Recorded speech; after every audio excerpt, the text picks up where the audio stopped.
filosófica, né?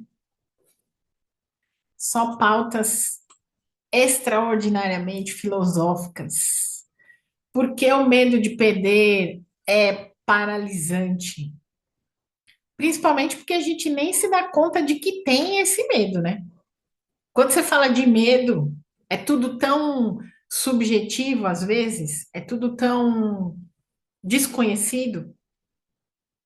E a pessoa, em sã consciência, nem admite que ela tem medo. O adulto, né? A criança é mais fácil. A criança, ela já olha para o medo como uma situação desafiadora, então para ela é mais fácil admitir. Mas para o adulto, admitir que ele tem medo, mais do que isso, admitir que tem medo de perder. Perder o quê? Van, essencialmente, você está falando. Primeiro, quando a gente fala de perder, pode ser deixar de existir, pode ser a perda de uma morte, pode ser a perda de um relacionamento, pode ser a perda de uma situação, pode ser a perda até de um momento de felicidade, por exemplo.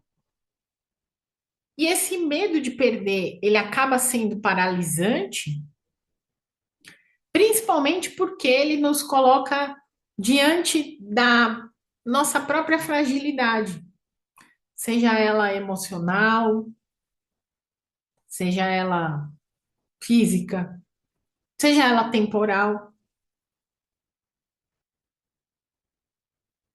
Esse medo de perder, ele acaba sendo paralisante, principalmente se a gente olha para ele do lado da finitude da vida física, né?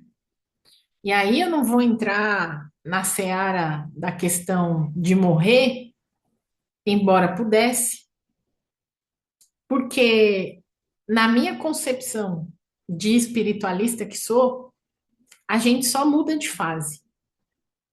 A gente não morre de fato. O corpo encerra um período, mas o espírito continua, o espírito evolui. E dentro de um movimento que se chama, para mim, eternidade. A gente se mantém nessa eternidade, enquanto espíritos. E a gente vai evoluindo. Mas esse é o meu ponto de vista, essa é a minha filosofia de vida. Então, esse medo de perder acaba sendo paralisante porque 99% das vezes em que a gente vai olhar para uma perda e a gente vai se aprofundando, se aprofundando, se aprofundando, o último dos medos que chega é o medo de morrer. A consciência, ela faz essa cadeia, essa teia, essa rede de encaminhamento para que a gente chegue no último dos medos, que é o medo de morrer. E os meus professores de psicanálise falavam até da gente fazer um exercício que eu não me submeti a ele ainda, que acho que não tenho esse preparo filosófico estrutural ainda, mas pode ser que eu venha a ter daqui a um tempo, e aí eu coloco aqui para você, mas que se chama o memento mori, que é o nosso momento da morte. E que se a gente conseguir acessar essa consciência de como é que a gente imagina que seja, a gente se liberta desse medo. Esse medo, ele existe, óbvio que por proteção. Mas esse medo, ele existe também para que a gente pense a respeito da vida. E pense a respeito de como é que a gente constrói as relações dentro da nossa vida. Sejam essas relações as que nos nutrem, sejam essas relações as que nos fazem crescer e aprender com elas. Porque toda relação tem uma utilidade. Não existe relação pior nem melhor. As relações, elas têm utilidade de ser. Porque nós somos seres relacionais. Mesmo que a gente fale que a gente só se relacione com os bichinhos de estimação, sabe aquelas pessoas que falam assim, eu odeio gente, que eu gosto de bicho. Mesmo essas pessoas, a capacidade de relacionamento que elas têm com os animais é uma capacidade relacional que também se desenvolve a partir desse medo de perder. Porque muito provavelmente ela já perdeu pessoas caríssimas na vida dela. E em algum momento ela se viu muito sozinha. E a única companhia dela é preferivelmente a do bichinho de estimação. E talvez ela tenha medo de criar novos laços profundos por esse puro medo de perder. Óbvio que ela também já pode ter passado por relações desafiadoras, onde o aprendizado foi duro, onde o aprendizado foi tenso, onde o aprendizado foi muito desafiador. E aí ela acabou perdendo os laços de confiança nas relações. E por isso ela entra nesse lugar também do medo de perder os próprios bichinhos.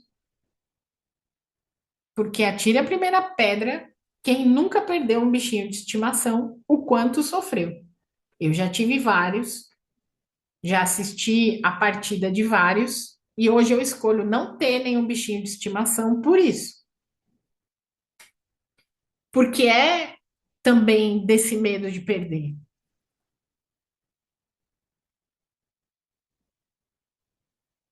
E tá tudo bem a gente ter o medo de perder.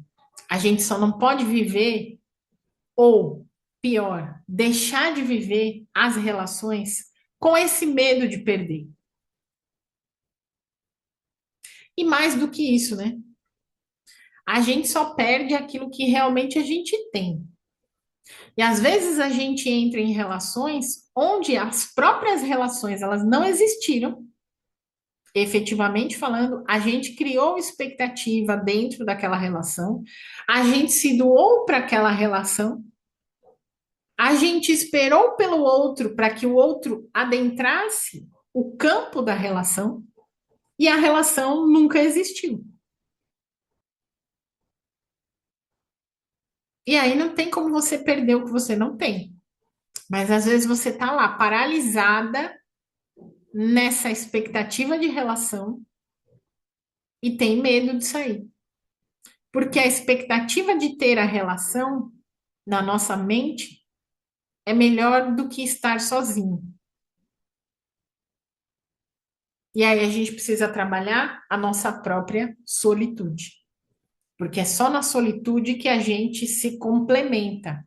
O outro, ele não está e não existe e não é para nos complementar. O outro está, o outro é, o outro existe para ser a pessoa que ele é e deixar a gente ser quem a gente é. E que bom quando a gente se encontra e pode crescer juntos. Mas ele não tem obrigação nenhuma de completar a gente. E nos relacionamentos, muitas vezes a gente cria essa expectativa de que ele vá fazer esse papel de completude. Quando, na verdade, nós precisamos encontrar a nossa própria completude. Nós precisamos construir a nossa própria completude. E a nossa criança interior, ela está esperando por isso há anos. Mas ela está esperando que você complete o que falta para ela. Porque ela já confiou nos pais, se decepcionou. Ela já confiou nas figuras que fizeram a representação materna e paterna e se decepcionou. Ela já confiou em outras pessoas que conviveram com ela na infância e se decepcionou.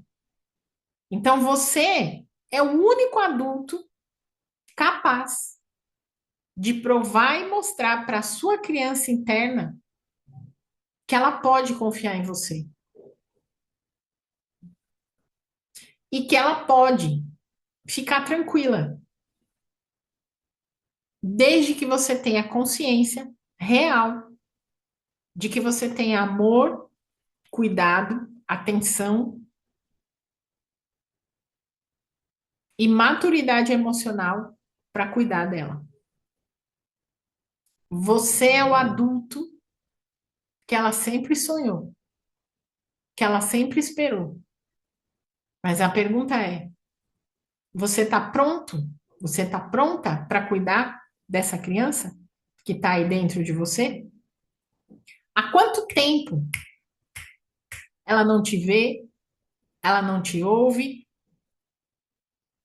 ela não recebe o teu abraço, teu carinho, a tua atenção? E é por isso que ela pode estar aí num cantinho dentro de você, paralisada, comandando todos os medos e todas as inseguranças da sua vida. Pensa sobre isso e pensa com carinho, principalmente para trazer para ela essa segurança que ela sempre sonhou em receber. Já deixou seu like? Já se inscreveu no canal? Se esse assunto precisa chegar para alguém, compartilha esse vídeo com mais pessoas. Meu grandíssimo beijo e até o nosso próximo vídeo. Tchau, tchau.